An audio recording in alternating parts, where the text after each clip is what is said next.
à tous, c'est le morning, un réveil tout en actu. Merci d'être avec nous, il est 8h à Tel Aviv. Et voici tout de suite ce qu'il faut retenir de l'actualité ce matin. Bonjour Nathalie, tout d'abord ce rebondissement dans le dossier du nucléaire iranien, le Sénat s'impose. Tout à fait Barbara, bonjour à vous, bonjour à tous. On pourrait appeler cette journée la journée du compromis, de la concession aux États-Unis. Le Congrès américain aura un droit de regard sur l'accord du nucléaire iranien, ce à quoi Barack Obama ne s'opposera plus. Dixit, la Maison-Blanche, de longs débats donc, mais un consensus entre sénateurs républicains et démocrates. Et puis cela fait près de 3 semaines que l'Arabie Saoudite et ses alliés mènent des raids aériens sur le Yémen pour y frapper les Houthis. Hier, le Conseil de sécurité de l'ONU a voté une résolution exigeant le retrait des miliciens chiites et imposant un embargo sur les armes à destination des Houthis. Les États-Unis qui ont également sommé Téhéran de ne pas livrer d'armes aux rebelles et de respecter cet embargo. Nous développerons évidemment ces titres dans un instant et puis on parle également ce matin d'une autre main tendue. Tout à fait. Après 33 ans en tant qu'État terroriste, Cuba sera retiré de la liste noire américaine des États soutenant le terrorisme. Une annonce qualifiée de juste par la Havane, qui avait posé ce retrait comme condition préalable au rétablissement de ses relations diplomatiques avec Washington. Je vous propose d'écouter des réactions dans les rues de la Havane, justement. Il est temps que Barack Obama se rende compte que Cuba n'est pas ce qu'ils disent dans le monde entier. Il est temps de rétablir les liens entre Cuba et les États-Unis. Je pense que ça part d'une bonne intention du président Obama et je ne pense pas que Cuba devrait être sur cette liste. Cuba ne sponsorise pas le terrorisme, au contraire, elle aide de nombreux pays. Voilà, Cuba qui se réjouit ce matin et puis l'actualité en France également. Tout à fait. Tiers payant généralisé, lutte contre le tabagisme, nutrition. Le projet de loi santé contient des mesures qui auront un impact direct sur le quotidien des Français. Le texte phare de la ministre de la Santé a été adopté hier soir lors d'un vote solennel en première lecture par les députés. Le projet part donc à présent au Sénat en procédure accélérée et devrait être adopté d'ici au mois de juillet. Écoutez Marisol Touraine. Le vote qui est intervenu cet après-midi est un vote important. Et moi, je suis heureuse que le débat à l'Assemblée nationale ait permis de faire apparaître la cohérence, la logique de cette loi, et permis de montrer que la loi comportait toute une série de mesures très concrètes pour la vie quotidienne de nos concitoyens. Voilà donc pour l'actu chaude. On va terminer, Barbara, si vous le voulez bien, avec un hommage, un véritable deuil, si j'ose dire, pour tous les couples de la planète. Percy Sledge s'est éteint à l'âge de 73 ans. Son slow « When a man loves a woman » a fait battre des milliers de cœurs. Le chanteur noir américain se battait, vous le savez peut-être, depuis plusieurs années contre un cancer du foie. On écoute un morceau, Barbara ? Avec plaisir, il a fait battre mon cœur aussi, Percy Sledge.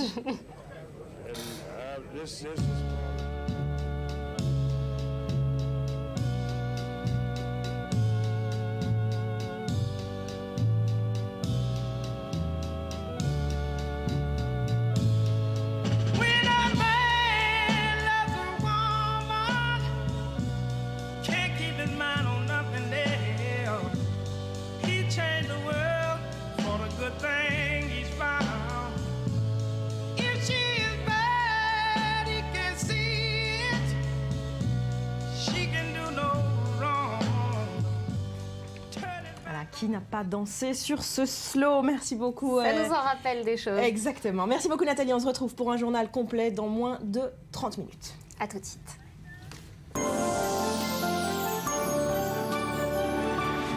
Alors on l'a dit, c'est le grand titre de cette matinée. Il s'agit donc du dernier frein possible à la conclusion d'un accord final sur le nucléaire iranien. Le Congrès américain s'est donc immiscé dans cette bataille. Les explications de Joseph Emmanuel. Ils auront un droit de regard si un accord était signé. Les sénateurs américains confirment une tension installée depuis quelques mois entre eux et le gouvernement Obama. Ils ont approuvé à l'unanimité une proposition de loi qui leur donnera droit de regard sur un possible accord final concernant le nucléaire iranien.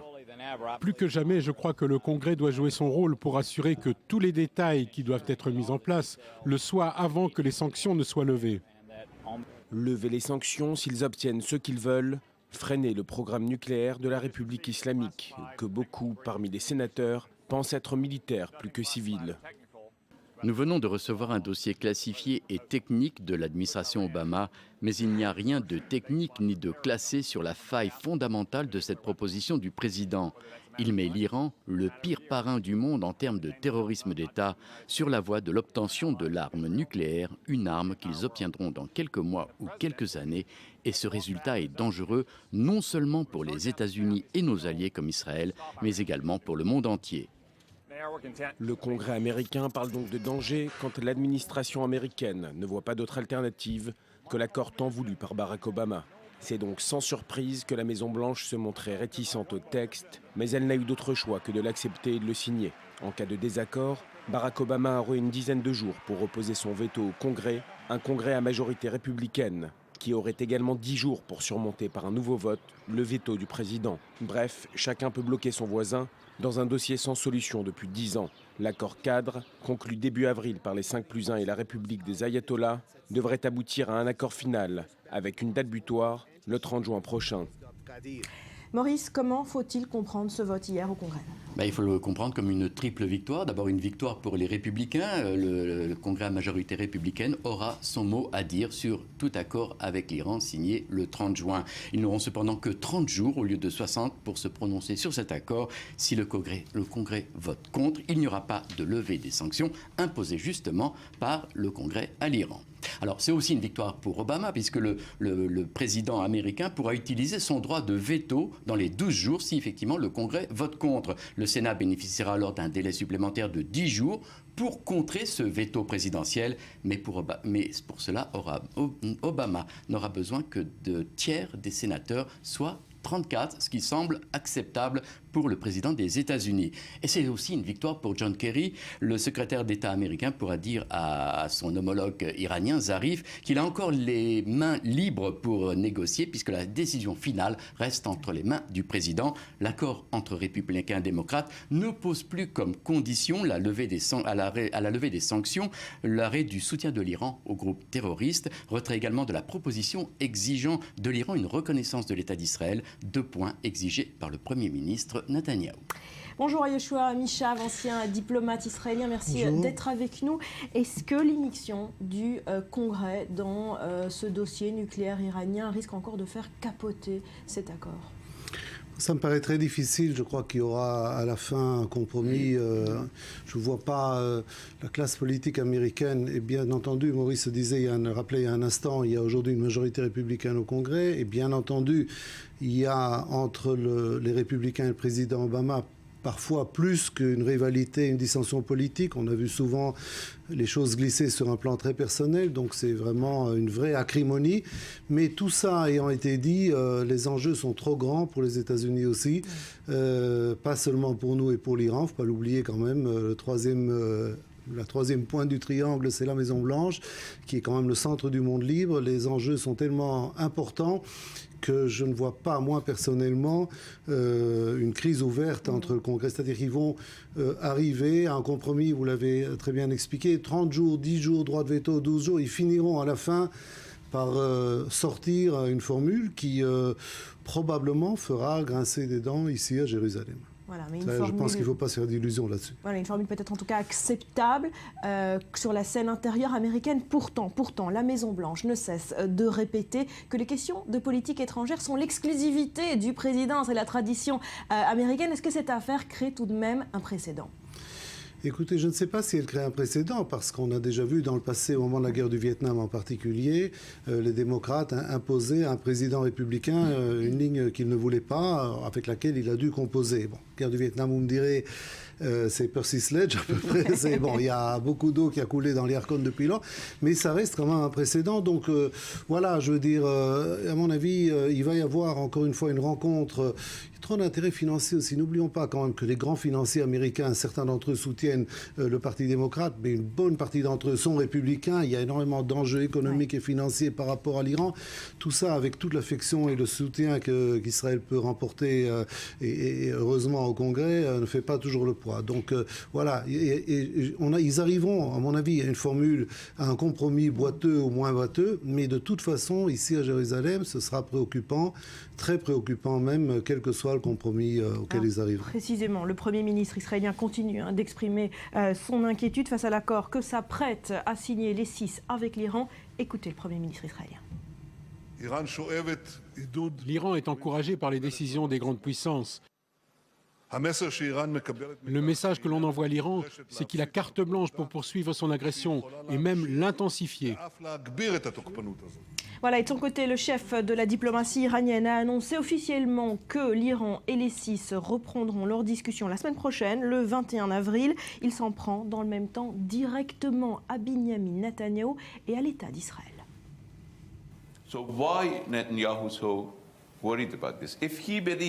Alors pourquoi Netanyahou est si inquiet à ce sujet? S'il croit que notre programme nucléaire est une menace existentielle, il devrait être soulagé maintenant que tout le monde contrôle ce programme et faire en sorte qu'il ne soit pas une menace.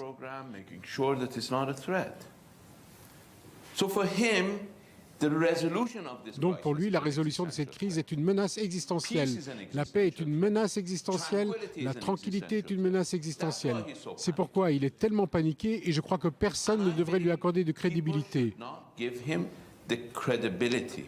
C'est le seul régime, je veux dire, c'est en fait le régime qui a trompé son plus proche allié dans les années 1950 pour produire une bombe nucléaire.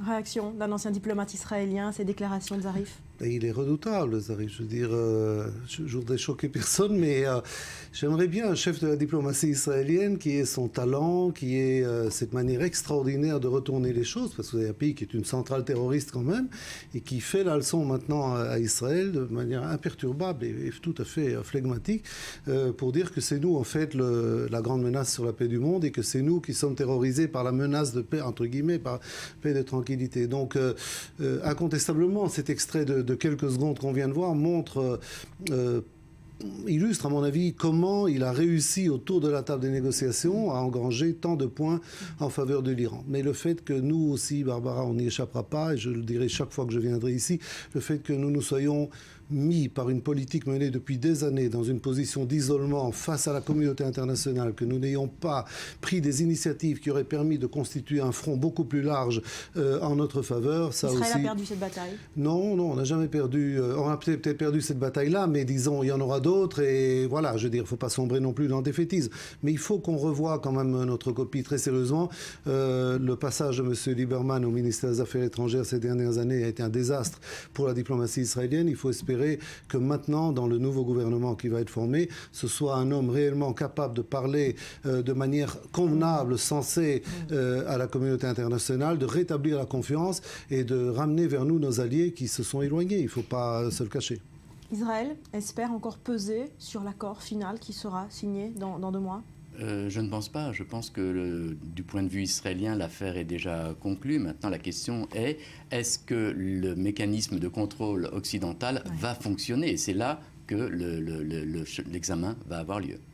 Allez, on parle beaucoup de l'Iran ce matin, indirectement avec cette info également. Direction New York, où l'ONU s'est réunie hier pour voter un embargo sur les ventes d'armes aux rebelles chiites au Yémen. Un embargo que les Américains demandent précisément à l'Iran de respecter. Les explications de Julia Ganandia. L'Arabie Saoudite passe à l'offensive diplomatique. À New York, le Conseil de sécurité de l'ONU a adopté une résolution qui somme les miliciens chiites houthis de se retirer des zones du Yémen qu'ils ont conquises et qui leur impose des sanctions, dont un embargo sur les armes. 14 des 15 pays membres ont voté pour. La Russie, qui entretient des relations privilégiées avec l'Iran, s'est abstenue. Peu avant l'adoption de cette résolution, Téhéran a proposé un plan visant à pacifier le Yémen qui prévoit un cessez-le-feu suivi de négociations entre toutes les parties, facilité par des médiateurs extérieurs. Il ne s'agit pas d'une négociation entre l'Iran et l'Arabie Saoudite. L'Iran et l'Arabie Saoudite ont besoin de parler, mais nous ne pouvons pas parler pour déterminer l'avenir du Yémen. C'est un dialogue inter-yéménite. Les Yéménites doivent parler entre eux et les voisins doivent faciliter les discussions. À Aden, deuxième ville du pays, de violents combats de rue ont opposé toute la nuit des combattants pro-Hadi aux rebelles et les organisations humanitaires ont du mal à porter secours aux civils. L'ONU ne cesse de demander une pause humanitaire, mais pour le porte-parole saoudien de la coalition, ce sont les rebelles qui empêchent l'accès aux équipes de secours. Nous cherchons à sécuriser les infrastructures pour pouvoir continuer à les utiliser.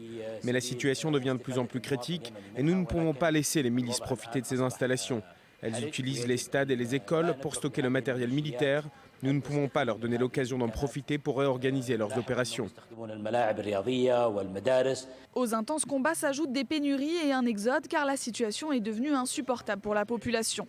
À cause des violences en cours, plus de 120 000 personnes ont été déplacées à l'intérieur du Yémen et les ressortissants étrangers continuent de fuir le pays. Quand les combats ont commencé, j'avais peur que ma famille soit attaquée. Donc nous avons décidé de quitter le Yémen pour le moment. Nous espérons pouvoir revenir lorsque la situation sera plus calme. Nous avons laissé tous nos biens à Sanaa, là où je réside. Pour l'heure, l'intervention saoudienne s'apparente à un fiasco. 3 semaines après leur déclenchement, les 1200 raids aériens menés par la coalition de 9 pays arabes a déjà fait plus de 700 morts et des milliers de blessés, principalement des civils. La coalition n'a pour l'instant pas réussi à endiguer la progression de leurs cibles. Les rebelles Houthis, déjà maîtres de la capitale Sanaa, ils poursuivent leur avancée fulgurante dans le pays. On en vient à cette découverte scientifique. Une équipe de chercheurs israéliens a mis à jour 2 protéines capables d'éradiquer le cancer, et oui, mais également de contrôler le développement de cellules cancéreuses. C'est assez révolutionnaire. Les explications de Maël Benoliel. Des protéines capables de soigner le cancer. C'est en tout cas ce qu'affirme ce ponte de la biologie de l'Institut israélien de la technologie, le Ternion. Le professeur Aaron Chechanover, prix Nobel de chimie en 2004, et son équipe de chercheurs ont fait une découverte extraordinaire. 2 protéines pourraient permettre de contrôler le développement et la croissance de cellules cancéreuses. Nous avons découvert 2 protéines qui sont liées entre elles et qui s'activent l'une avec l'autre. Et quand elles se retrouvent dans des cellules cancéreuses malignes, des tumeurs, elles empêchent le cancer de grandir, elles suppriment le cancer. À basse concentration, ces protéines, que le corps humain produit de façon naturelle, sont paradoxalement à l'origine de nombreux cancers. A l'inverse, une concentration élevée de ces protéines dans une tumeur maligne détruit les cellules cancéreuses. Le syndrome du Dr Jekyll et de Mr Hyde, comme l'appelle le professeur. En fait, quand ces protéines se trouvent être en faible quantité, c'est Dr Jekyll, car cela favorise le cancer. En grande quantité, cela devient Mr Hyde. Une protéine que l'on pourrait qualifier de schizophrène donc, et qui pourrait se révéler être une véritable avancée pour la médecine actuelle et pour la recherche sur le cancer. Maintenant, reste à savoir à quel cancer cela pourrait s'appliquer et si nous parviendrons à convertir ces protéines en quelque chose de plus pratique. C'est encore une question ouverte. C'est un mécanisme que nous avons encore besoin d'étudier, mais nous espérons qu'un jour viendra, peut-être, où nous pourrons faire bénéficier le monde d'avancées thérapeutiques concrètes. C'est précisément dans ce laboratoire que le professeur Chechanover et son équipe ont fait cette découverte qui pourrait révolutionner le traitement du cancer. Mais la recherche sur ces protéines capables de contrôler le développement d'une des maladies les plus mortelles de l'histoire de l'humanité se trouve à un stade préliminaire et doit encore se poursuivre. Quelques années seront nécessaires avant de pouvoir mettre au point un traitement et ainsi sauver près de 8 millions de vies à travers le monde chaque année. Et bonjour au professeur Hervé Bercovier, merci d'être avec nous ce matin. Vous êtes vice-président du département de recherche et développement à l'université hébraïque de Jérusalem. Alors à quel point cette découverte est révolutionnaire ? Eh bien, bonjour, cette découverte, effectivement, nous explique pourquoi le fait connu comme l'inflammation, ou la prévention plutôt de l'inflammation, prévient certains cancers. Et nous avons là un nouveau maillon qui nous explique en partie ce fait bien connu. Alors, un mot sur le Ternion de Haïfa. Cette équipe qui a fait cette découverte en fait partie, une université connue dans le monde entier de manière générale. Professeur, où se situent les universités israéliennes dans le monde et le monde scientifique israélien ? Bon, parmi les 7 universités israéliennes, 4 sont parmi les 150 meilleurs du monde. Donc ce n'est pas une surprise que ce travail, d'ailleurs, qui est fait en collaboration au Technion et à l'Université hébraïque aussi, se développe et va permettre sûrement, dans les 10-15 ans, il faut être très prudent et ne pas donner des espoirs, des illusions au public trop rapides. Ce genre de découverte pourrait aboutir dans 10-15 ans à un traitement nouveau du cancer. Merci beaucoup au professeur Hervé Bercovier d'avoir été avec nous ce matin. Yoshua Amichaf, sur cette question, est-ce qu'on peut parler d'un savoir-faire scientifique typiquement israélien ? Écoutez, les résultats jusqu'ici sont spectaculaires quand même pour un petit pays, une population réduite. Quand on regarde le nombre des prix Nobel, quand on regarde les avancées dans la recherche, là on vient de parler de médecine, mais tout ce qui concerne la recherche, le R&D comme on dit aux États-Unis, c'est la recherche et développement, la high-tech, quand on voit toutes ces start-up israéliennes qui font des feux d'artifice à la Nasdaq de New York, quand on voit Waze racheté pour $1 milliard par Google, on se sent quand même légitimement, on n'y est pour rien nous, moi je ne comprends pas le tiers du quart, mais on se sent quand même tous légitimement fiers de ce qui est fait ici. Comment vous l'expliquez, ce succès ? Écoutez, il y a une obligation d'excellence dans ce pays, c'est-à-dire que si nous ne maintenons pas un niveau d'excellence extrêmement élevé, nous avons à faire face à tellement de menaces que, encore une fois, nous devons maintenir un niveau. À ce point de vue-là, je ne voudrais pas dire des choses trop sévères, mais à ce point de vue-là, on ne peut pas vraiment s'intégrer à la région parce que il faut qu'on maintienne des standards d'une autre qualité. Simplement, là aussi, il faut voir les réalités en face. Barbara, les réalités sont préoccupantes et d'après un rapport de l'OCDE, nous sommes le seul pays occidental dans lequel, dans la génération des 24-35 ans, dispose de moins de diplômes universitaires que la génération des 55-64. Nous sommes le seul pays occidental où il y a moins de diplômés universitaires dans la jeune génération que dans la génération qui, dans quelques années, va quitter le marché du travail. C'est un indicateur extrêmement préoccupant qui est dû à la démographie israélienne, en particulier à la croissance, bien entendu, la population orthodoxe qui ne fait pas d'études supérieures, mais pas seulement à ça. Et nous investissons trop peu dans le système éducatif israélien. Le même rapport de l'OCDE montre que nous investissons par élève 25% de moins que la moyenne de l'OCDE. Et ça, ce sont, je pense, des indicateurs préoccupants. On n'a pas le temps de rentrer... Autre indicateur préoccupant, mais dans la même veine de ce que vous dites, ce sont la fuite des cerveaux israéliens. On en a beaucoup parlé il y a quelques années lorsque le dernier prix Nobel israélien a annoncé qu'il vivait depuis 20 ans aux États-Unis parce que ce n'était pas une priorité nationale en Israël. Le développement des sciences, c'est un vrai problème pour Israël. C'est un vrai problème. Ça a été une priorité nationale jusqu'aux années 80-90, même je dirais. Et puis, il y a cette vague qui déferle maintenant sur la société israélienne. Malheureusement, on n'a pas le temps d'y entrer. Mais cette vague, je dirais, qui bat en brèche le rationnel, la rationalité, qui se tourne vers d'autres choses. Et aujourd'hui, être un chercheur scientifique, ce n'est pas un modèle pour la jeunesse israélienne. Alors que ça l'a été jusqu'à il y a 20-25 ans d'ici. Ce qui est un modèle, c'est faire une start-up, c'est la vendre, faire un exit, comme on dit, et vendre bien et beaucoup, et faire beaucoup d'argent très vite.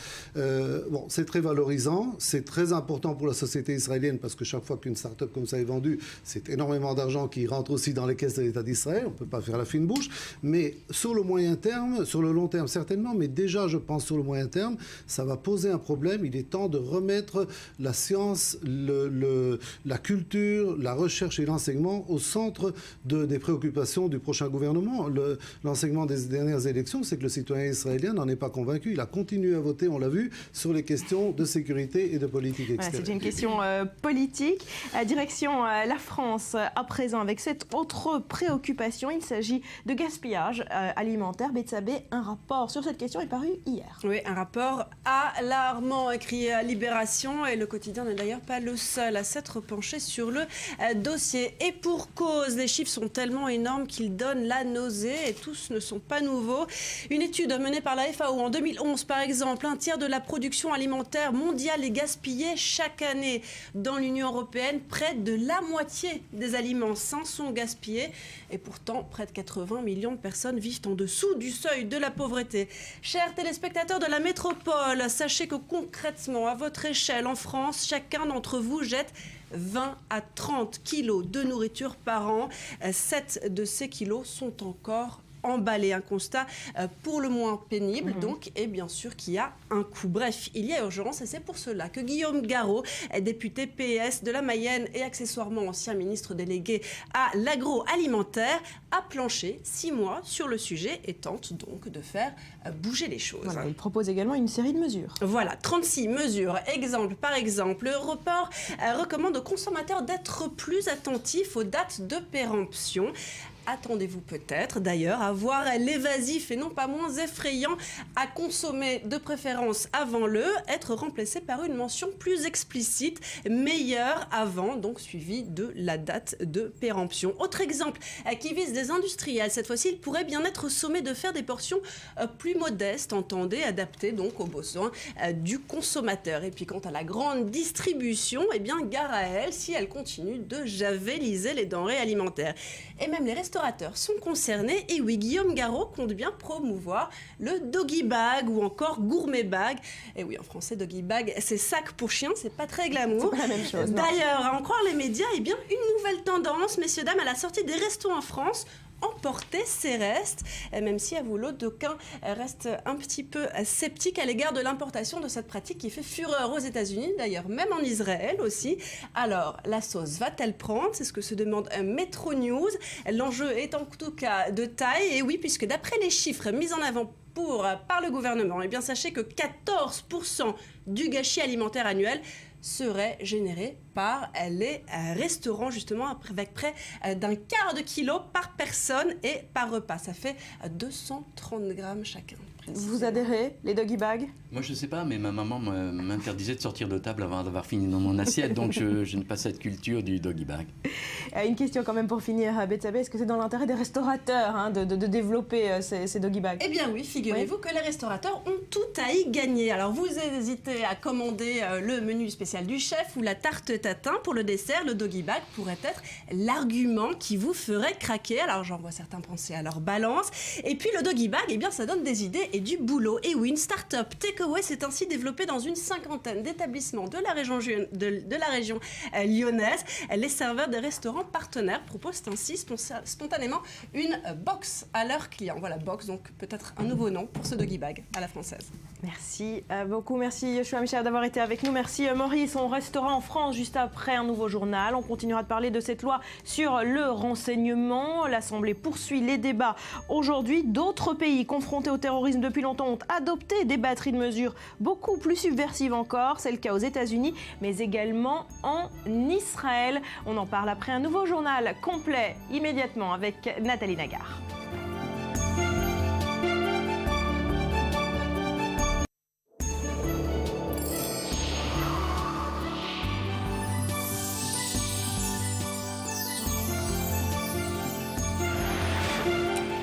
Merci d'être avec nous sur le plateau du Morning. Les débats sur la loi sur les renseignements se poursuivent aujourd'hui encore à l'Assemblée nationale. Une loi qui devrait moderniser les pratiques de renseignement dans le numérique. C'est également une étape supplémentaire du renforcement de l'arsenal juridique après les attentats de Paris. Le récit de Myriam Aman.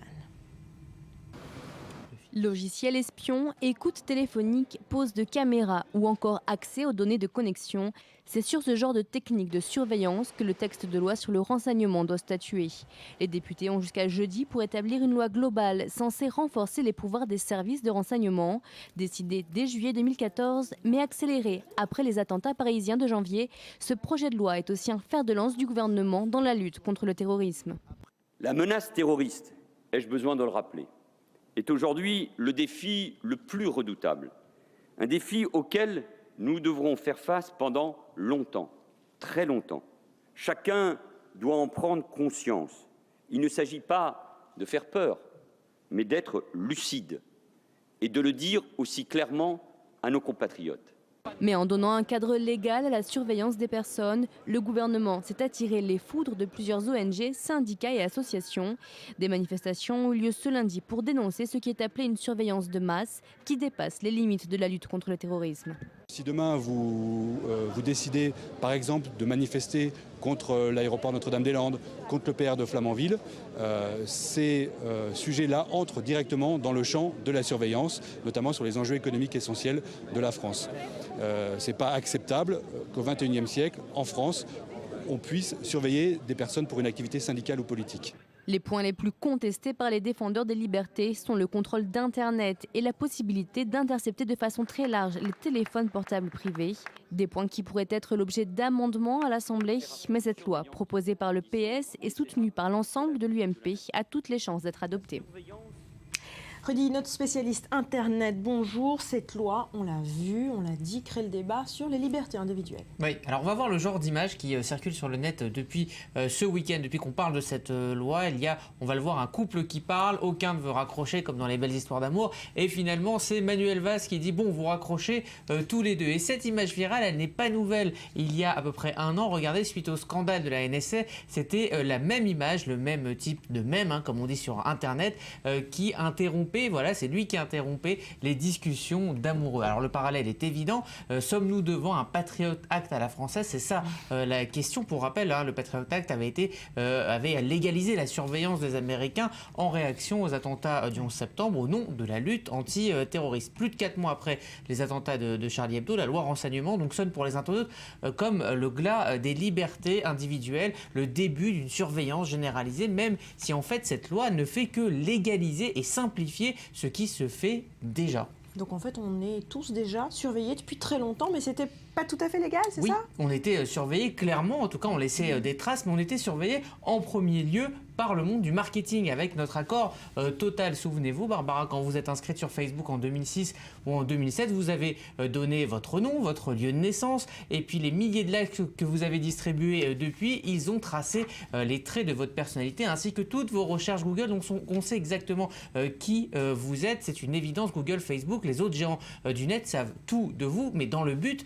de vous proposer de la publicité la plus adaptée, ce qu'on appelle la publicité ciblée, et de vous faire consommer encore plus. Alors aujourd'hui, il ne faut pas se leurrer, être sur Internet implique automatiquement, nécessairement, le fait de laisser des traces, et encore plus depuis l'avènement du smartphone, où là on emporte Internet avec nous, alors on sait exactement où vous êtes et presque ce que vous faites. Alors concrètement, cette loi va changer quoi? Alors c'est plus précisément une loi qui fait tomber un petit peu les barrières, c'est-à-dire que quand la police le demandait, les fournisseurs d'accès et les géants du net étaient obligés de fournir des informations, mais dans le cadre judiciaire, dans un cadre précis, le cadre d'une enquête. Alors cette loi renseignement, elle fait sauter les verrous. Non seulement elle accélère l'obtention d'informations par les autorités, mais surtout elle permet d'outrepasser toutes ces étapes qu'imposait la loi dite informatique et liberté, un des fondements d'Internet en France. Alors c'est désormais avec plus de facilité qu'on pourra remonter votre navigation Internet, connaître vos déplacements. En résumé, ces informations sur vous, on les a déjà, sauf que le gouvernement devait avoir une bonne raison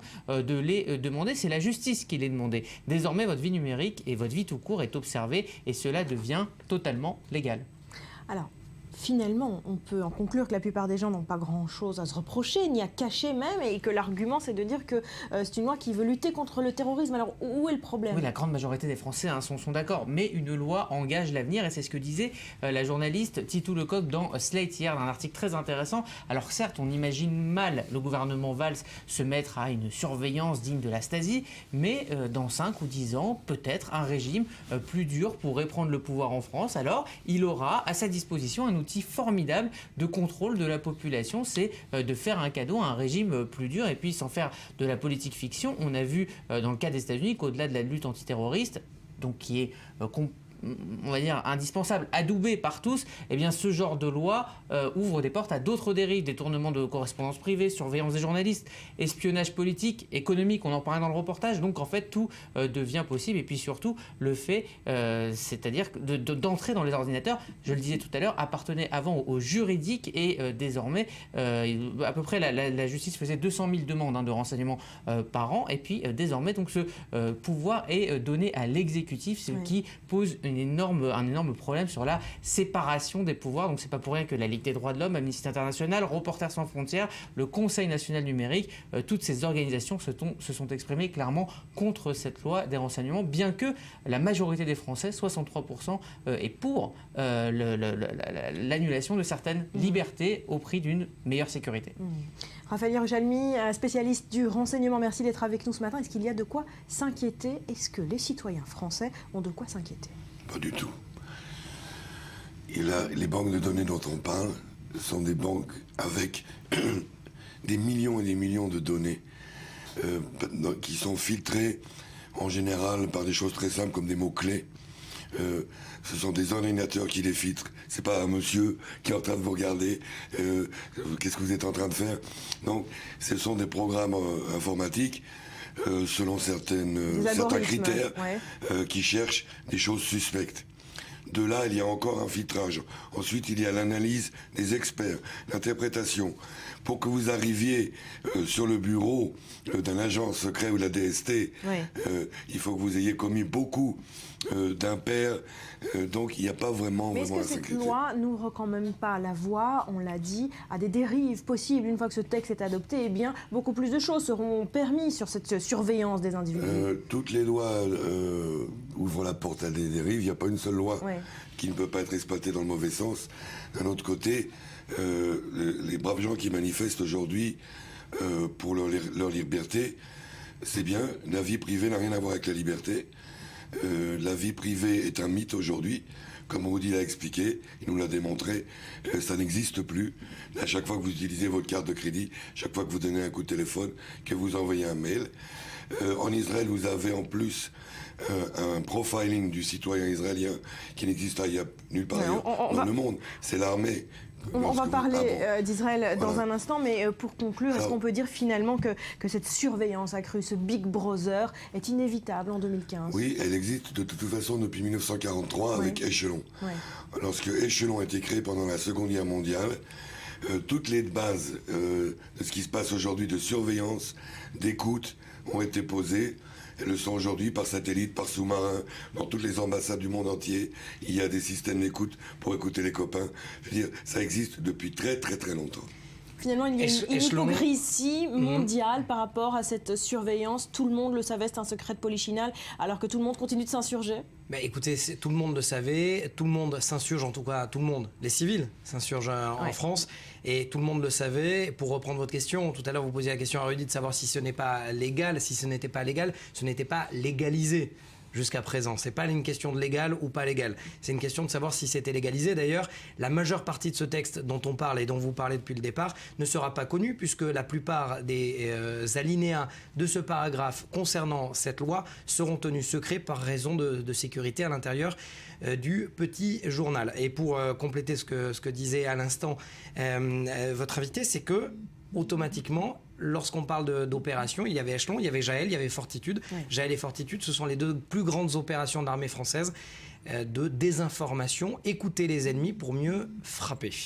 Alors on l'a dit, la France prend donc ses mesures après les attentats de Paris, mais vous l'avez évoqué, l'Amérique avait fait de même avec le Patriot Act après le 11 septembre et en Israël. Vous le disiez, Raphaël Yerouchalmi, ces pratiques utilisées par le renseignement existent finalement depuis toujours, Mathias.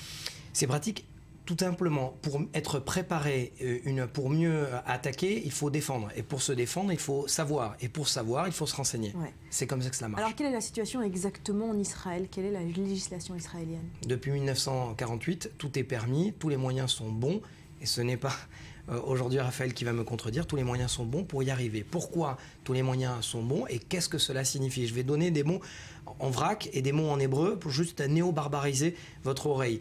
Yaman, 8200, Yamas, Yamam, ce sont des noms en hébreu, et les Israéliens aiment bien d'ailleurs créer des mots à partir de syllabes ou à partir de consonnes ou de voyelles. Pourquoi? Parce que ça sonne toujours plus secret, encore plus secret. Ce sont des unités qui sont toutes sous le contrôle de deux pôles, le ministère de la Défense et le ministère, le bureau du Premier ministre. Donc ces unités de renseignement font un travail quotidien. Raphaël Yerouchalmi, est-ce qu'il y a un culte du renseignement israélien?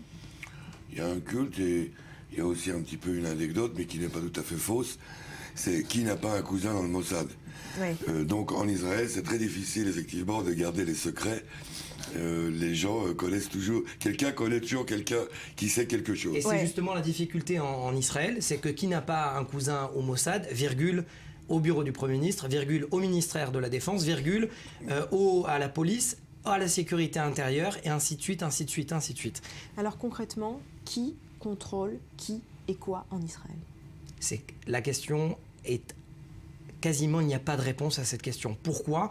Parce que, comme je le disais, il y a plusieurs ministères qui gèrent plusieurs départements. Le bureau du Premier ministre va gérer le Shabak, le Shabak, ce sont les services de secret intérieur, qui géraient eux-mêmes, à l'époque, étaient gérés par le ministère de la Défense, qui aujourd'hui possède aussi des agents à l'intérieur du ministère de la Sécurité intérieure. Et vous allez l'entendre d'ailleurs, 2 personnes pour dire tout et rien à la fois. Je vous propose d'écouter le ministre de la Sécurité intérieure, Yitzhak Aharonovitch, et un journaliste, Chaim Hert. Vous allez comprendre l'art de dire tout et rien à la fois. Nous comprenons aujourd'hui que les défis auxquels nous faisons face en tant que société ne concernent pas uniquement les menaces extérieures. Les menaces intérieures, elles aussi défient nos fondamentaux, le caractère et l'identité même de notre société civile dans toute sa diversité. Les sujets de la sécurité personnelle et de l'ordre public sont de loin les plus importants aux yeux des Israéliens. Ils s'intéressent moins de savoir qui sera leur futur président qu'à leur sécurité personnelle. Alors, Raphaël Yerushalmi, est-ce qu'on peut clairement parler d'une différence culturelle israélienne? Les Israéliens confrontés au terrorisme acceptent ces pratiques?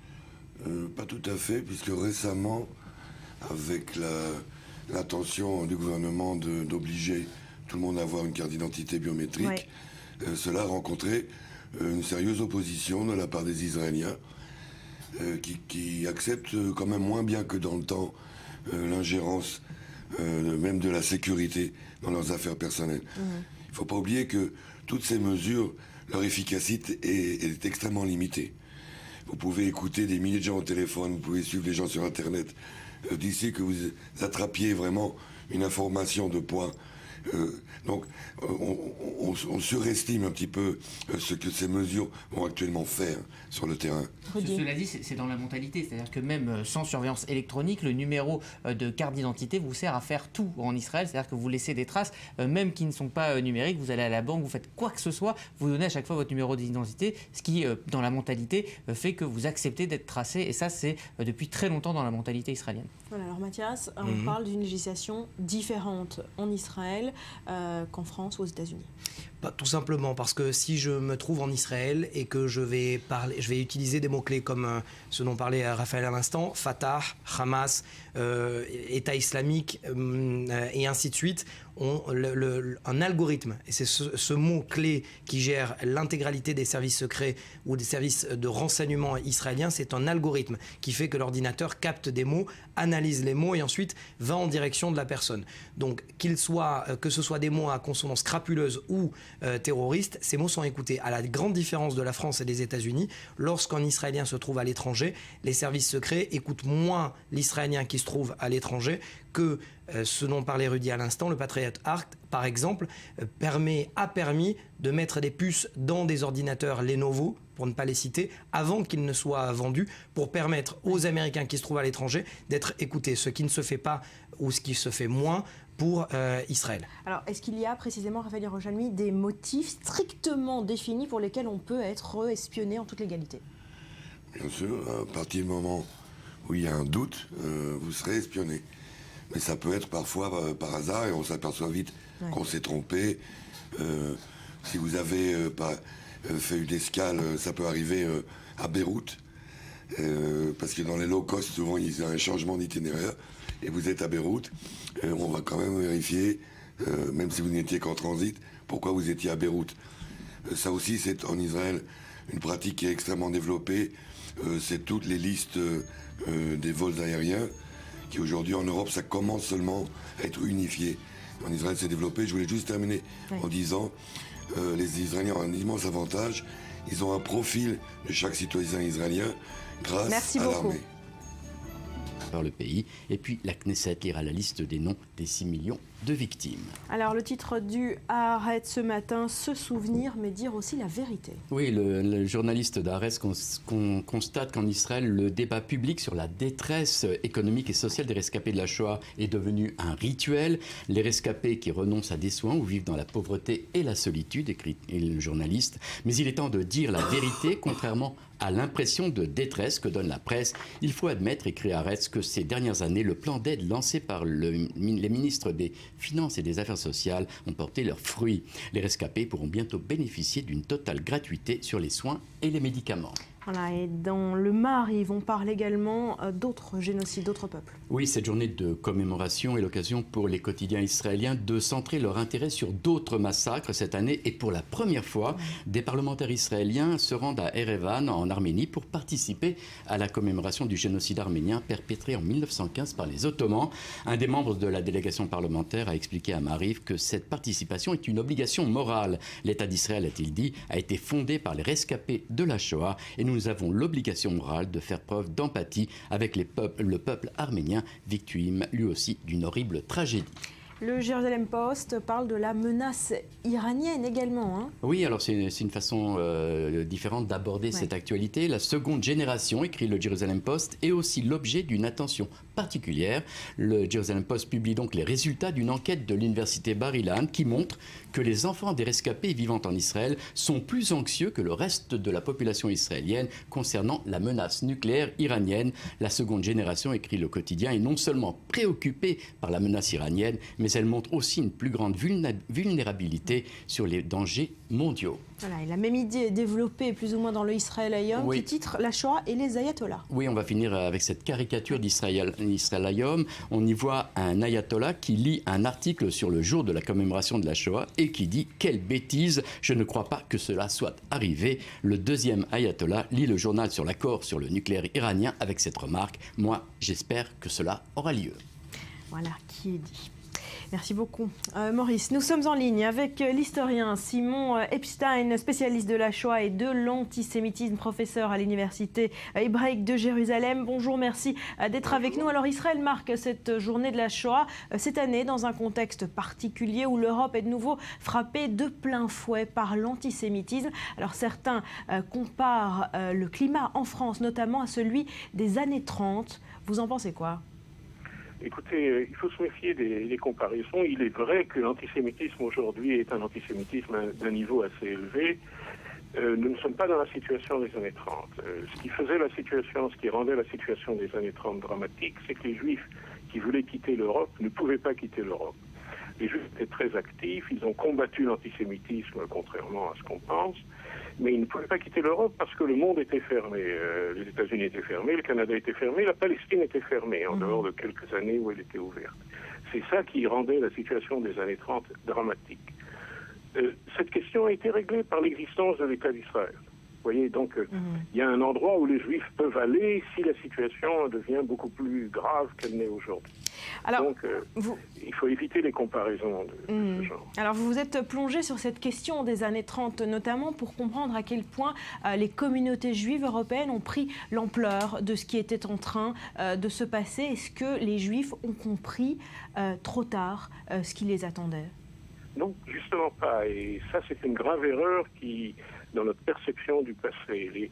Les Juifs ont tout de suite compris qu'il y avait un danger. Les Juifs ont suivi de très près la montée de l'antisémitisme dans tous les pays. Les Juifs se sont battus contre l'antisémitisme. Il y a eu énormément de protestations, de meetings, de démonstrations dans toute l'Europe contre l'antisémitisme.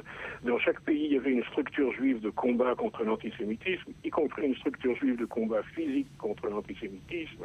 Les Juifs allemands, avant 1933, avaient une très forte organisation de défense physique. Il en va de même pour les Juifs polonais. En France même, l'ICA, qui était beaucoup plus puissante à l'époque qu'elle n'est aujourd'hui, avait des groupes de défense. Donc, les Juifs ont essayé de se défendre et ont essayé de se battre.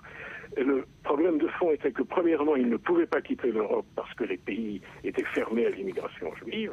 Les Juifs n'arrivaient pas à quitter l'Europe, y compris même pour venir en Palestine. La Palestine, en dehors de quelques années, était fermée à l'immigration juive par l'influence des Arabes et la décision des Anglais. Les Juifs se sont battus, mais l'antisémitisme était trop fort. Et ça, on refuse de le comprendre. On refuse d'admettre que les Juifs se sont battus. On préfère les imaginer comme des êtres passifs, ou idiots qui n'ont pas compris, ou passifs qui avaient peur, ce qui est tout à fait faux. Et ça, je voudrais insister sur cette question. Nous déformons nous-mêmes notre propre passé. Nous imaginons. Oui. Merci beaucoup d'avoir été avec nous. Ce message est très bien passé ce matin. Alors Maurice, juste un mot sur l'aspect concret de ces commémorations. On l'a dit, ça démarre ce soir. Elles auront lieu toute la journée de demain. Mais dans le pays, ça se passe comment ? Écoutez, ça se passe dans un climat d'angoisse, souvent aussi, parce qu'il y a beaucoup de rescapés qui vivent encore en Israël. Il y a beaucoup de la seconde génération qui, pour elle, c'est encore une actualité. Et surtout, il y a cette sirène de 2 minutes sur l'ensemble du pays à 10 heures. À 10 heures demain matin. Qui fige l'ensemble du pays. Les gens sortent des voitures sur les autoroutes. Partout, tout s'arrête. Et les Israéliens, pendant 2 minutes, se recueillent à la mémoire de ces 6 millions de Juifs. Et dès ce soir, les restaurants, les commerces, tout sera fermé, les télévisions restaurants, changent leur programme. Commerce, les télévisions sont déjà pratiquement en édition spéciale à partir de 14h et des témoignages énormément de témoignages pratiquement toute la journée sur des histoires que racontent les rescapés. Alors précisément, les témoignages, il va en être question également à présent à l'occasion de cette journée de la Shoah, cette interview exclusive I24, Arnaud Klarsfeld interroge lui-même ses propres parents, Serge et Beate Klarsfeld. Regardez un extrait. Et quand tu étais à Beyrouth pour intervenir pour les otages juifs, tu avais peur ? En principe, j'arrivais à Beyrouth, j'étais quand même pas très rassurée, parce que quand j'étais à l'hôtel, j'ai entendu dans la rue des jeeps qui passaient, et des jeunes qui tiraient avec leur fusil dans l'air. Donc j'étais quand même plus ou moins en danger. Bien entendu, j'ai eu contact avec un journal où j'ai mis justement l'annonce que je me propose comme otage pour faire libérer les Juifs à Beyrouth. Mais non, c'était quand même, j'ai passé 3 semaines là-bas.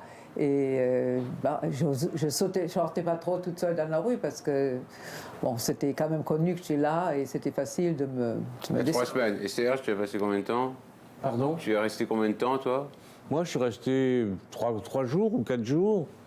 Et c'est l'ambassadeur qui...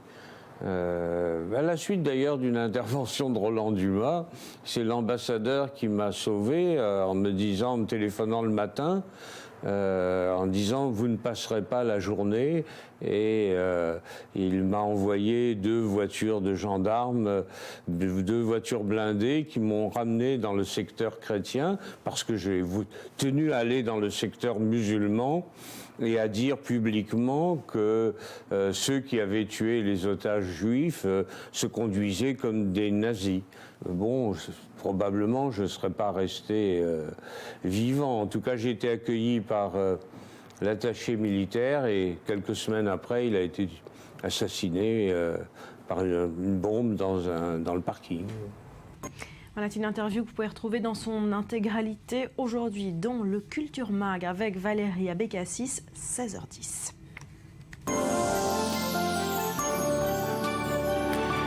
Allez, on poursuit par l'info écho du jour. Betsabé, il faut retenir quoi ? Eh oui, Google a pointé du doigt par Bruxelles. Google est-il responsable d'abus de position dominante ? Ou plus clairement, Google a-t-il détourné les internautes vers ses propres services au détriment de ceux de ses concurrents ? Eh bien, c'est en tout cas ce dont la Commission européenne soupçonne le géant de l'Internet.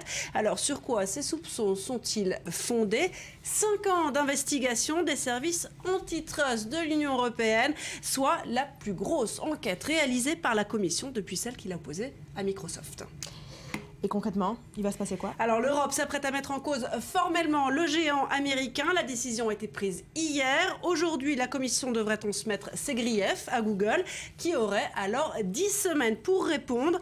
On note que cette mise en cause formelle sera une étape majeure dans le cadre de l'enquête qui a été ouverte en 2010. Après avoir cherché en vain de résoudre ce différend à l'amiable, l'exécutif européen entrera ainsi dans une phase contentieuse que risque Google, jusqu'à 10% de son chiffre d'affaires mondial, 6 milliards d'euros. Et même pour le géant américain, c'est une très lourde amende. Allez, on termine Betsabe par quelques infos insolites que vous avez repérées dans la presse du jour. Et on démarre par ce vol Seattle-Los Angeles qui a fait pas mal de bruit depuis 24 heures. Oui, et pour cause, un avion qui fait demi-tour pour cause de bagages inappropriés. On pourrait penser que ça arrive régulièrement, mais quand le dit bagage, c'est le bagagiste lui-même. Et oui, il s'agit bien d'un bagagiste qui s'est endormi dans la soute. Et ça n'arrive pas tous les jours. Alors le pauvre homme a connu un moment terrifiant quand il s'est réveillé en plein vol, écrit le Los Angeles Times. Mais il a eu la bonne idée de taper sur la carlingue et le commandant de bord l'a entendu. Résultat, demi-tour et atterrissage d'urgence à Seattle.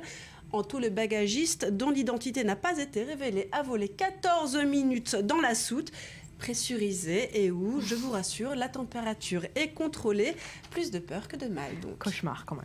Allez, on reste aux États-Unis avec une application smartphone pour exiger des frappes aériennes. Eh oui, ça s'appelle Kill Switch. C'est le nom de l'application Android mise au point par l'armée américaine pour aider les soldats au sol. 4 minutes, c'est le temps qu'il faudra désormais pour un soldat pris sous le feu ennemi pour commander un appui aérien. C'est plus rapide que de commander une pizza, relève le site spécialisé Engadget, qui souligne pas de se faire livrer une pizza, mais non, bien de la commander. La géolocalisation, c'est ce qui permet à ce soldat d'indiquer aux avions les positions ennemies depuis sa tablette. L'armée qui connaît ainsi les positions amies, et ce jusqu'au dernier moment. Petit conseil, il vaut mieux ne pas se faire piquer sa tablette. Et oui, c'est sûr.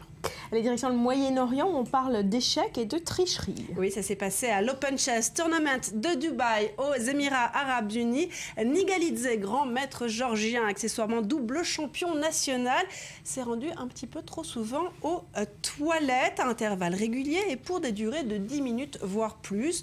Eh bien, du coup, son adversaire arménien a alerté les arbitres. Et le plus louche dans l'histoire, c'est qu'il utilisait à chaque fois les mêmes toilettes alors qu'elles étaient toutes libres. Et pour cause, eh bien, les arbitres ont trouvé un smartphone enveloppé dans du papier toilette caché dans la corbeille.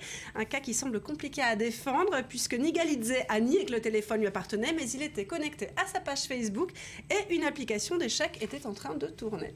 Et elle faisait quoi cette application? Elle prévoyait les scénarios, les réponses? J'imagine qu'elle lui donnait des petits conseils. Allez, on parle également gastronomie ce matin, c'est pas franchement appétissant, hein? Alors, vous savez qu'on recommande de manger des insectes. Et oui, les insectes, c'est riche en protéines, en minéraux, de surcroît, délicieux. Je cite la FAO, j'ajouterais que c'est particulièrement croustillant. Bref, ça, c'était il y a 2 ans. Aujourd'hui, chers gourmets amateurs, si votre cœur balance entre steak et criquet, fourmis ou autre chenille, l'ANSES va peut-être peser dans la balance. Et oui, l'Agence nationale de sécurité sanitaire a émis un bémol.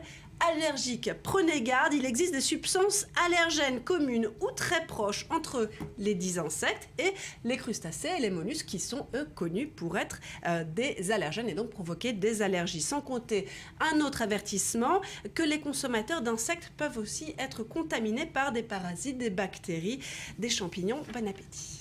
Ça vous dit, Maurice? Ben oui, là, il est urgent d'apporter son doggy bag pour mettre tous ces insectes dedans et les ramener à la maison parce que je ne pense pas que je finirai mon assiette. Là. Voilà, on pourra jouer avec ses chenilles. Hein. Quelques conseils high-tech également. Voilà, alors, si vous êtes comme moi, sachez que vous n'êtes pas seul. Et oui, ce sont des conseils à ne pas faire, signé La Repubblica, ce que le quotidien essaye de qualifie de désastre écologique. Alors, vous avez par exemple, voilà, le paquet de feuilles dans l'imprimante avec l'emballage. Et oui, c'est bien le compartiment pour imprimer. Autre exemple, vous avez le selfie façon close-up. Regardez, et oui, c'était de l'autre côté, madame, ou encore. Regardez, je vous laisse admirer quand même. Un gros plan de son nez. Troisième image, voilà. Alors, on peut penser à la touche avec la petite flèche qui va vers la gauche. C'est plus efficace que le Tipex, madame. Oh mon Dieu, le Tipex sur l'écran. On finit avec un adieu dans le monde musical.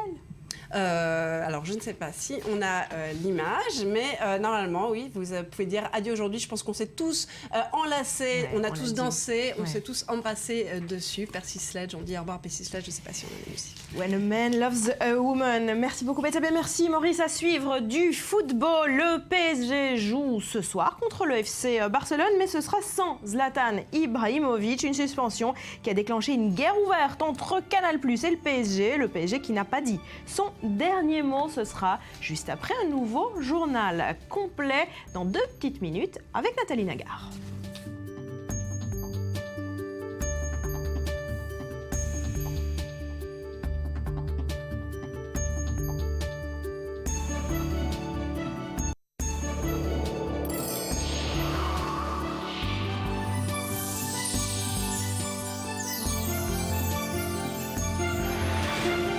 parle foot à présent, un match extrêmement attendu ce soir. C'est le PSG contre le FC Barcelone. C'est le quart de finale aller de la Ligue des Champions, Rudy. Oui, je sais que vous attendez ce match avec impatience, Barbara. Je trépigne. Bon, c'est pas le Standard de Liège, mais presque. Voilà, c'est le match que tout le monde attend après avoir sorti Chelsea en 8e de finale en Ligue des Champions. Le PSG va essayer de franchir un nouveau cap ce soir en se rendant au Camp Nou, au mythique Camp Nou, pour affronter le FC Barcelone. Alors on pourrait se dire que les Catalans sont favoris, archi favoris, mais si on regarde un peu plus tôt dans la saison, le PSG avait dominé le Barça au Parc lors des matchs de poule de Ligue des Champions et il s'était déjà rencontré 2 fois. La priorité pour le PSG qui est privé de Zlatan ce soir, ça sera surtout de contenir la star intenable du Barça, Léo Messi. Et si on écoute Laurent Blanc à la dernière conférence de presse, eh bien on comprend très vite que le PSG, qui est une équipe très offensive, eh bien ce soir va la jouer plutôt défensive. On écoute. Si on aime avoir le ballon, comme on a pu aussi le constater durant le match de poule, et c'est pour ça aussi que c'est une référence, c'est que quand on va être en position basse, il va falloir jouer bien regroupé, essayer de limiter les espaces au plus petit espace possible. Mais par contre, dès qu'on va avoir le ballon, il va falloir repartir. Il va falloir en être capable physiquement, mais je pense qu'on l'est, parce que dans ce domaine-là, on est vraiment en pleine puissance actuellement, mais il va falloir des joueurs capables de faire ça. Alors, est-ce que le PSG aura ses chances ce soir ? En tout cas, le président du PSG, Nasser Al-Khelaifi, a demandé à ses joueurs d'écrire leur histoire cette année. Ils pensent qu'ils en ont la possibilité. Alors même si c'est vrai, hein, les Parisiens ont une saison plutôt en dents de scie. Ils ont été assez irréguliers. Et bien maintenant, avant la dernière ligne droite, ils sont en pleine forme. Avant d'attaquer ce sprint final, ils ont gagné la Coupe de la Ligue la semaine dernière. Ils sont en finale de Coupe de France. Ils sont désormais en tête du championnat. En tout cas, les supporters parisiens y croient dur comme fer. Alors, c'est un match, on l'a dit, sans Zlatan et qui se déroule dans un contexte de brouille médiatique avec le diffuseur historique de foot, Canal, qui a été boycotté depuis quelques jours. Absolument. Alors, depuis la semaine dernière, le PSG et l'OM sont enfin d'accord sur quelque chose. Ouais. Ils ne parleront plus à Canal jusqu'au 30 mai, soit à la fin du championnat. Les joueurs, membres du staff, entraîneurs, dirigeants, aucun salarié n'était autorisé à dire le moindre mot sur les antennes du groupe Canal, c'est-à-dire Canal et toutes ces chaînes sport. Alors la faute à des images d'après-match classiques qui ont été diffusées sur la chaîne cryptée après un match, des images qui ont mené effectivement à la suspension de Zlatan Ibrahimovic pour 4 matchs. On les regarde pour rappel.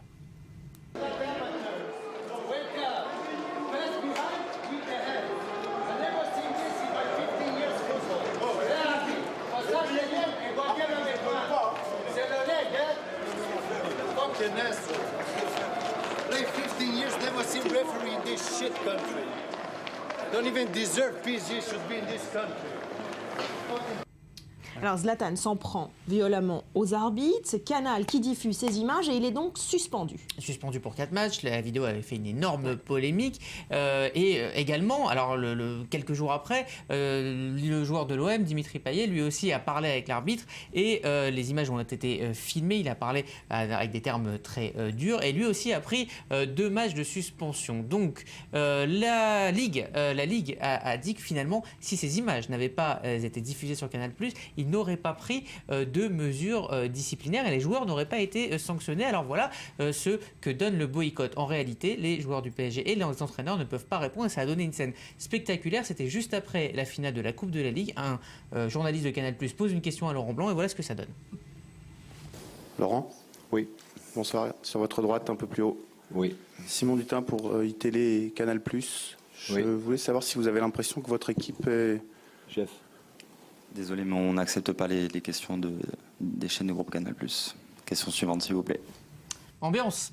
Ambiance, donc voilà la réaction du PSG et de l'OM, et donc un boycott qui passe très mal chez les amoureux du football sur Internet. Le site, par exemple, des Cahiers du football rappelle simplement que les propos ont été tenus par Zlatan dans une zone dans laquelle les micros et les caméras sont présents depuis plus de 30 ans. Alors du côté de Canal, on refuse clairement de s'excuser, on pointe du doigt la mauvaise foi des dirigeants des deux clubs. Voilà ce que dit Hervé Matou, c'est le présentateur du Canal Football Club, dans lequel a été diffusé, émission dans laquelle a été diffusée ces images. Il dit il l'a dit lors de la dernière émission, on va vous montrer la vraie Ligue 1, pas la Ligue 1 des bisounours. Ça, c'est le tweet. Mais bon, en gros, il dit voilà, en gros, le message de ces deux clubs, c'est laissez-nous insulter les arbitres tranquillement sans que ça se voit. Il dit on refuse d'être pris en otage, on diffuse quel que soit le club et quel que soit le problème. Et voilà, Canal fait son boulot journalistique. L'a fait absolument comme d'habitude. Ça fait de la pub, non ? Non, absolument. Mais ce sont des images qu'on a l'habitude de voir. C'est-à-dire que ce sont les zones entre le terrain et les vestiaires. Et il n'y a absolument rien de nouveau. Si les joueurs ont dérapé,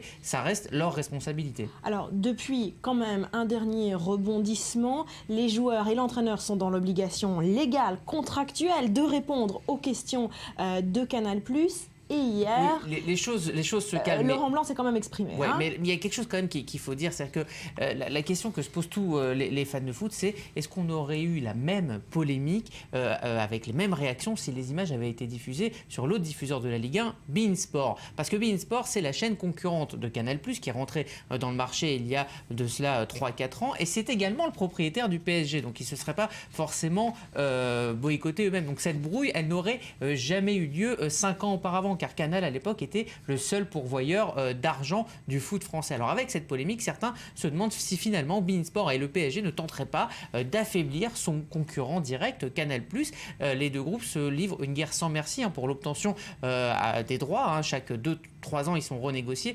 C'est à peu près 750 millions d'euros par an et c'est une guerre fratricide. Et donc effectivement, vous l'avez dit, Canal+, il y a des contrats, c'est-à-dire que faire dans ce package de Ligue 1, il y a évidemment les images de foot, mais il y a aussi les interviews, il y a aussi faire vivre avec toutes les émissions qu'il y a autour de ces matchs, c'est-à-dire répondre aux interviews. Et effectivement, les choses se sont un petit peu détendues. Laurent Blanc, à la conférence de presse juste avant le match de Barcelone, la conférence de presse qu'on avait au début de la chronique, a répondu à une question d'un journaliste d'Infosport Plus, qui est du groupe Canal+. Voilà. On sent qu'il y a eu des tractations en coulisses et qu'après il était obligé de le faire de façon légale et Canal qui a fait la demande aussi à l'UEFA. Et à noter aussi que beaucoup du côté de l'OM se disent que l'OM a été emporté dans la stratégie du PSG de délégitimer Canal+.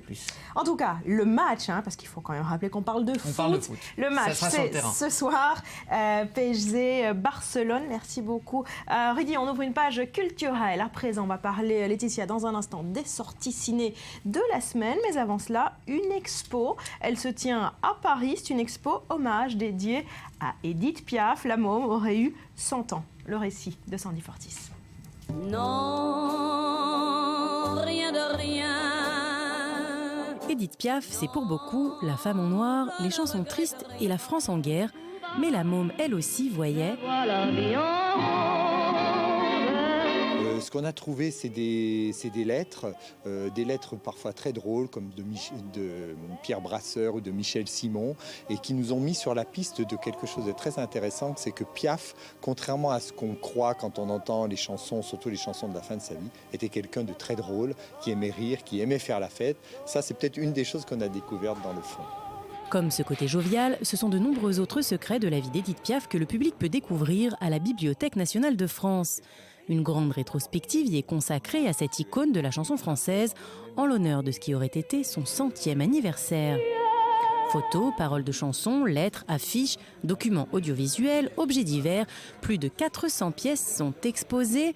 Certaines inédites auraient d'ailleurs pu ne jamais être dévoilées.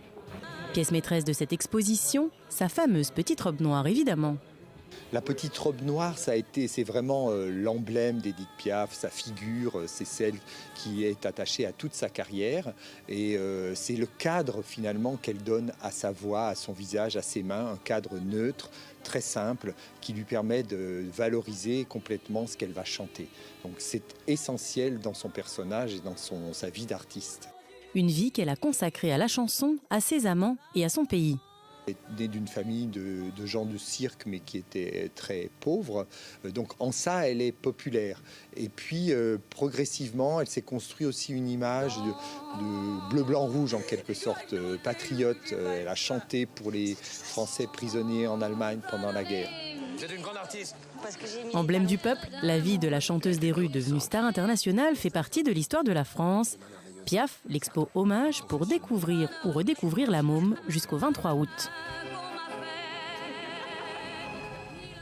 Allez, on parle cinéma pour finir cette émission. On est mercredi, les sorties de la semaine. Laetitia, vous avez sélectionné 6 films à ne pas manquer aujourd'hui. Ouais, tout à fait, voilà, c'est une semaine chargée. J'ai eu du mal à faire une sélection d'un ou deux films cette semaine. Il y a 6 films très différents les uns des autres, du film américain au film britannique jusqu'à la comédie bien française. On va donc commencer par ce film que j'ai tout de même choisi qui s'appelle Enfant 44, c'est un film avec Tom Hardy, avec Vincent Cassel. Ils sont finalement au paradis des psychopathes. Pourquoi ? Puisqu'on se trouve pendant l'ère Staline en Union soviétique. Et un agent du KGB tombé en disgrâce doit enquêter sur une série de meurtres d'enfants. Un dossier qui commence dangereusement à être lié aux autres instances du parti. On regarde ça tout de suite en images. I've been authorized to offer you promotion, Demidov, in the new state security. You will have a great life if you do as you're told. There's been a terrible accident. Alexei's son has been hit by a train. A train? I had to tell him his son died of a tragic accident. Someone has slaughtered my son, and you do nothing! Murder is strictly a capitalist disease. It was a lie. My boy was murdered. You have to be quiet. There is no murder in this country. There is no murder. Do you understand? You're flirting with treason. You know what people get around here when they demand the truth. They get terror. The killer is still out there. I have to find him. I'm coming with you. I thought you might want to know.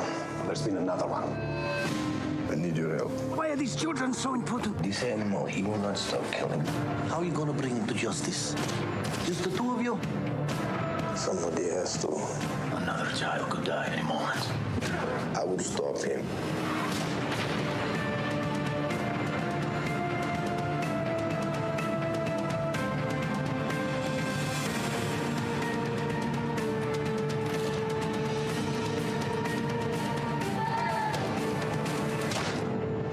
All children, ages 9 to 14, 43, you know, 44.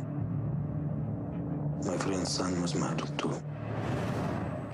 Voilà donc pour Enfant 44, un casting de rêve, on l'a vu, donc Tom Hardy, Gary Oldman qui se retrouvent pour la 4e fois ensemble en tête d'affiche, et c'est un film qui est adapté d'un best-seller qui avait été écrit par Tom Rob Smith. C'est aussi inspiré donc, comme le livre, de la vie réelle et la traque du serial killer André Chikatilo, surnommé l'éventreur de Rostov. En fait, on l'a bien compris, c'est-à-dire qu'à l'époque, sous ce régime totalitaire, on pouvait finalement commettre les meurtres qu'on voulait, puisque pour protéger le système, de toute façon, on ne serait pas forcément poursuivi, ou alors en tout cas l'affaire serait très vite étouffée par le régime. Voilà pour ce thriller historique. Autre film sur lequel vous avez choisi de vous arrêter ce matin. Autre film historique, on en a beaucoup parlé ici au moment du Festival du film de Berlin. Je vous l'avais un petit peu prédit qu'il remporterait l'Ours d'Or. C'est un film qu'il faut absolument aller voir. Jafar Panahi en est le réalisateur. Ça s'appelle Taxi Téhéran. C'est une véritable bouffée d'oxygène pour le cinéma. On va regarder ça tout de suite en images.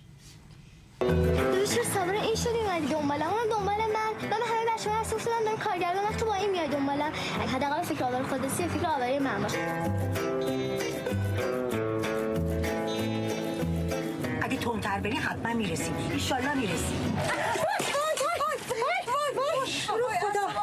تو رو خدا آقا تو رو خدا باشید داره میمیره دستمان نکه آواز بخوام وسیعت کنم بهش حفظ نمیرسه خستم دام مخلمونه بشید زنده مون بیشتر ترسیده خودم دیدم حالش خیلی بد بود هر آدمی که مجرم به دنیا نمیاد آقا از اول من نمیفهمم اصلا شما چی من میگم اگه 2 نفر رو اعدام بکنن گوشی بقیه دستشون میاد شما چی میگید ولی اشتباه دارین میگین آقا. Alors le procédé technique, il est impressionnant. C'est un film tourné à huis clos dans le taxi. Voilà, oui, puisqu'il faut rappeler qu'en fait, on ne peut pas tourner en librement. Librement, ils sont soumis à la censure. Alors lui, justement, pour contrer cette censure, il a tourné à huis clos dans son taxi avec des acteurs qui sont pour la plupart des gens qu'il connaît de manière très proche, parce que c'est ses proches à lui, sa famille, ses oncles, sa nièce, des vraies personnes qui n'étaient pas forcément des acteurs préalablement. C'est à mourir de rire, c'est vraiment un coup de cœur et une vraie leçon de cinéma, comme beaucoup de... Ça tient sur 1h30 d'être enfermé dans le taxi. Ah mais oui, c'est un divertissement extraordinaire, c'est vraiment une leçon de cinéma. C'est le cinéma, on revient au cinéma à sa source. Allez, rapidement, vos 4 autres recommandations. Alors, pour ceux qui ont envie de continuer à rigoler, il y a 2 grosses comédies françaises, Robin des Bois et Les Gorilles, vraiment 2 grosses productions, la comédie française à son maximum. Un autre film qu'il ne faudrait pas manquer, bien c'est celui de Russell Crowe qui passe derrière la caméra pour La promesse d'une vie. Il est donc réalisateur et acteur principal de ce film. Et un petit mot pour clôturer cette chronique, pour ceux qui ont encore envie d'un peu plus de cinéma, du cinéma venu d'ailleurs, eh bien il y a le festival en ce moment du film israélien à Paris, c'est du 13 au 19 avril, 7 avenue de Clichy, dans le 17e, avec une sélection de films israéliens dont on a déjà parlé, Zero Motivation, ou encore Fin de partie, des films à ne pas rater pour les amoureux du cinéma. Du cinéma israélien, Elsa Zilberstein, marraine du festival israélien à Paris, qui se tient donc en ce moment. Merci beaucoup Laetitia, merci Rudy, et merci à vous évidemment d'avoir été avec nous ce matin. Je vous souhaite de passer une très belle journée, portez-vous bien et à demain.